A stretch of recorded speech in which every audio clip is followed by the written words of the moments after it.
Love your enemies and do good to those who hate you.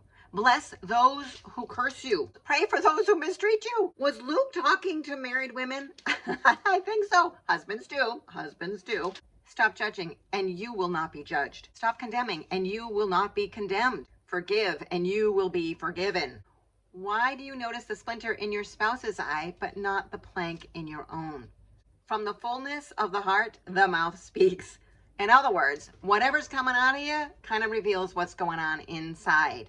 So if a lot of mean words and harsh things are coming out, this is for husbands and wives. This is for all of us, right? Sometimes that what we say can be really harsh or mean, that we tend to live self-centered lives. The more that we can shift to starting to have some compassion for the other person and doing maybe some random acts of kindness for one another and taking care of and nurturing the one that we profess to love the most.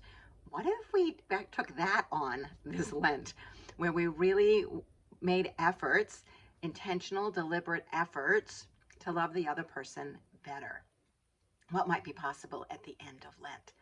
I'm going to ask you to think about what are the splinters in your spouse's life that you notice often and that you complain about the most? How's that serving you? Is it helping you? Is it getting you closer to the connected, intimate relationship that you really desire?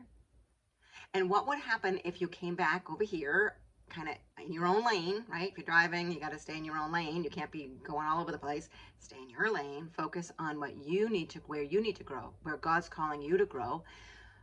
What are your personal challenges? You know, if you look at even the root sins, if you're struggling with pride or vanity, what's going on inside for you? And what if this Lenten journey was a time where you really started looking at, oh my gosh, like I have a real hard time admitting maybe when the other person is right, or maybe when I'm not right, or that I need to have the last word, or when you're not patient enough to pause and actually listen to the other person's perspective. Instead, you instantly dig in roots of, oh, no, I'm right. Don't, you're attacking me, you know, in defense. What if you don't always go to defense? What if you actually try to listen and hear the other person's heart?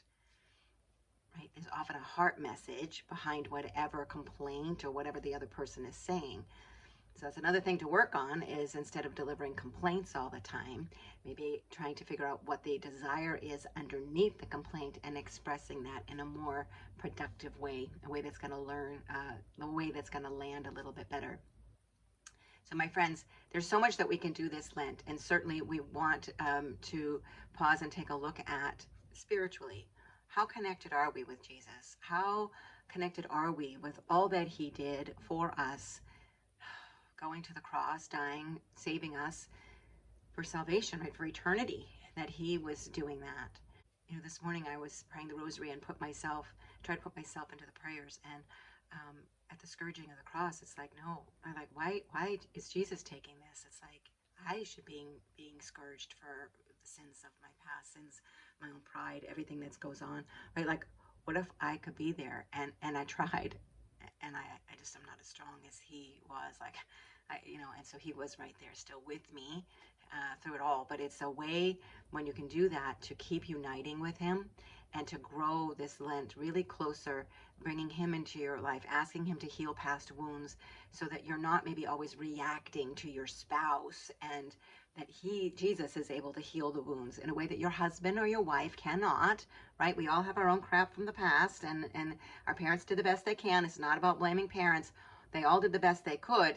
And there are things that we experienced or determined, thoughts that beliefs we made when we were a child, that often get carried forward into our adult life.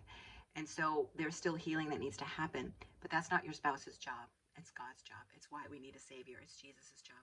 So this Lent, to invite him in, sit with him, go to adoration, get to confession, go to Mass, and really sit with Jesus, pray the rosary, and really meditate, put yourself there, be with him. Be with him at your baptism, right? He is indwelling within you. Allow him to do what he wants to do, to heal you and bring out the best you, your true self. Your true self mirrors Christ. That's where we want to go. So open your heart up, let go of the defenses, let go of the past stories, live in today, live in the now, let Jesus in, and see what's going to happen this Lent. I bet there could be some huge healings, some growth and improvement in marriages, even in marriages that have been hurting, that there can be a lot of healing. Open your heart. Open your heart. I'm Coach Carol, and I'm standing for you and for all marriages. God bless.